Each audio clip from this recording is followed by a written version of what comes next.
Sa bakas ng kahapon ay may pag-asang dahan-dahang tumutumubo.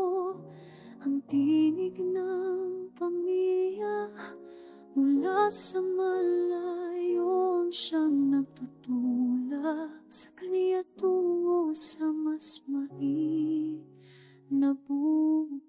Sa ilalim ng malamig na aliwanag ay binibiw niyang panginginig, habang ang kaniyang pangarap ay nananatiling tahimik. Ngunit matatag kahit malayo siya, ay umuwi ang puso sa tahanang iniwan, at ang tawanan ng mga anak ang nagbibigay liwanag sa kanyang gabi. Ang paglalakbay ay mahaba, ngunit ang pag-ibig ay mas matibay. Sa bawat hakbang ang alaala ng tahanan ay nagiging gabay. Isang awit ng pag-asa, isang dasal na tahimik para sa muling pagkikita na walang katapusan ang init.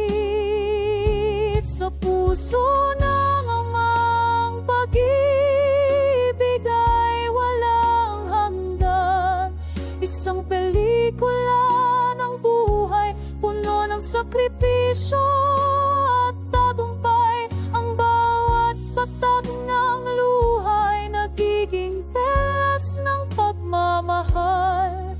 Sa simoy ng hangin ang kaniyang pangako ay sumasayaw.